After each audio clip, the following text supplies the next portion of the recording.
I'm Olivia Fierro. How are you feeling this Monday? It's likely tied to how much sleep you got last night and over the weekend. You're feeling good or you're feeling like this? Lack of sleep can lead to anxiety, even depression, so the doctor is in this morning with how to get a little more Z's. Good morning, Arizona. Coming up, it's National Sleep Awareness Week, and Dr. Thompson is joining us in studio to help us catch more quality sleep. Good morning, Arizona. Taking a look outside, it is sure looking pretty, just about 9 minutes after 8 on your Monday morning. It may look good, but how are you feeling on a Monday? Some of us are dragging. You know, adults are supposed to get 7 to 9 hours of sleep every night. Teenagers, even more than that. The benefits of sleep are plenty, but the detrimental effects of lack of sleep are downright dangerous. So our friend Dr. Sharon Thompson of Central Phoenix Obstetrics and Gynecology is joining us this morning to talk a little bit about what we know the body needs and why we still don't seem to get enough sleep. Good morning. Good morning. You know, sleep is one of those things that we know we need to do it, but we don't want to because we have so many other things that we'd rather be doing. Yeah. So it's one of those bugaboos. Interesting thing is that no researchers understand why we must sleep. Okay. So all mammals do sleep, but why we need to and why we have deleterious health effects when we don't is not completely clear. So what gets in the way the most? Is it the brain or is it hormonal? Is it diet? Is it caffeine? It's hard to say. Our lifestyles are probably the biggest answer because we have so many things that we want to be awake to do, including these days watch a lot of Netflix.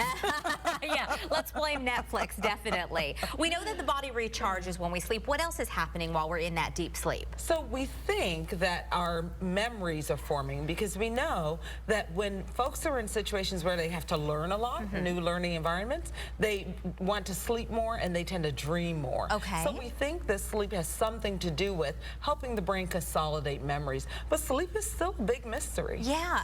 Well, you know that you feel that fogginess the next day if you, wake up from a nap, say, right in the middle, or if you just don't get enough sleep. I mean, the brain just doesn't seem to want to cooperate with you. So that we know much more about what happens if you don't get enough sleep. There's definitely drowsiness, trouble concentrating. We know that there's stages of sleep, one of which we dream REM sleep, where most of us are familiar with that. Stage 3 sleep is that deep sleep where someone wakes you. One, it's very difficult to wake you, and you wake up feeling groggy and disoriented. So that's the stage where if you wake up, you just feel you don't know where you are. Your phone rings, and you're like, what's that? What's ringing? So we know there's stages of sleep, and definitely waking from different stages have different effects. Okay. We know that at different ages you need different amounts of sleep. I was surprised about the teenagers. It's really true. They do need more sleep.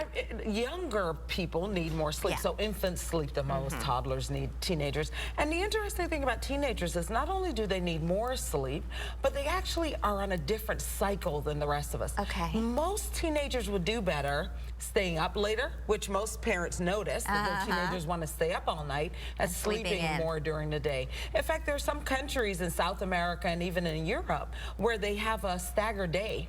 So teens start school at 1 p.m. Wow. And studies show that they are starting to show that they might do better with that kind of schedule. Yeah, teens are on a slightly different schedule than maybe they're on a slightly different planet than the rest of us, right? It seems like that many a day. So what can we do to improve our quality of sleep, whether it's duration or just being able to fall asleep and make it a positive experience rather than something you're dreading, like, oh my gosh, I'm gonna have a hard time sleeping? A couple of very simple things that you can do is one, make your room dark and quiet.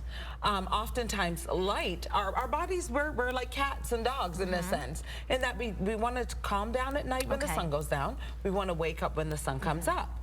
And so giving your body that kind of cycle by turning your lights off, making your room dark and quiet can be helpful. Having a ritual, we were talking about a ritual about sleep, where you do the same thing every night. You take a warm bath or a shower, you have relaxing music, maybe some of those sound machines. Yes, I love that. White noise is great. But stimulating noises like TV or a show is not so good. Okay. Turn those screens off maybe about an hour before you go to bed. That'll help. Grab an old-fashioned book. But don't read in bed.